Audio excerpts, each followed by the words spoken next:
भगवान बुद्ध की नई कथा, दो दीपकों का प्रकाश। राजगीर के पास एक छोटे से गांव में नंदिया नाम की एक वृद्ध महिला रहती थी। उसका घर बहुत साधारण था और जीवन कठिनाइयों से भरा हुआ। फिर भी उसके हृदय में करुणा और प्रेम की कमी नहीं थी। एक दिन समाचार मिला कि भगवान बुद्ध अपने भिक्षुओं के साथ गांव में प्रवेश करने वाले हैं। लोग उत्साहित थे। हर कोई चाहता था कि वह बुद्ध को भोजन अर्पित कर सके, लेकिन नंदिया के पास देने के लिए कुछ भी नहीं था। उसके पास केवल 2 मिट्टी के दीपक थे, जिन्हें वह रात्रि में घर रोशन करने के लिए बचाकर रखती थी। रात भर वह सोचती रही, क्या केवल दीपक अर्पित करना उचित है? क्या बुद्ध इतने छोटे से उपहार को स्वीकार करेंगे? सुबह होते होते उसने निर्णय लिया, मैं जो भी मेरे पास है उसी से उनकी सेवा करूंगी, भले ही वह छोटा ही क्यों ना हो।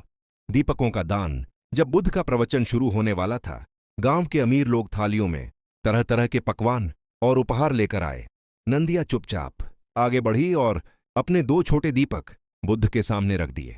भीड़ में कुछ लोग हंस पड़े, इतने बड़े समागम में 2 मिट्टी के दीपक, इसका क्या प्रयोजन? लेकिन बुद्ध ने उन दीपकों को देखकर मुस्कुराते हुए कहा, इनका प्रकाश सबसे श्रेष्ठ है। लोग चकित रह गए।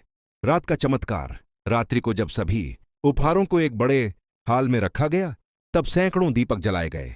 लेकिन धीरे धीरे हवाओं से एक एक करके सभी बुझ गए, किंतु केवल 2 दीपक लगातार जलते रहे। उसका प्रकाश क्षणिक है, लेकिन जो दान हृदय की सच्चाई, त्याग और करुणा से दिया जाता है, उसका प्रकाश हवा भी नहीं बुझा सकती।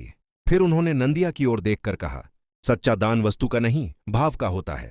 जिसके मन में प्रेम है, उसके दीपक कभी नहीं बुझते। नंदिया की आंखों में आंसू थे, पर हृदय प्रकाश से भरा हुआ।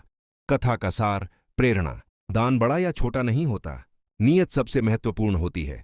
सच्चा प्रेम और करुणा हर रूप में चमकता है, जो भीतर से उज्ज्वल होता है। संसार की हवाएं भी उसका प्रकाश नहीं बुझा सकती।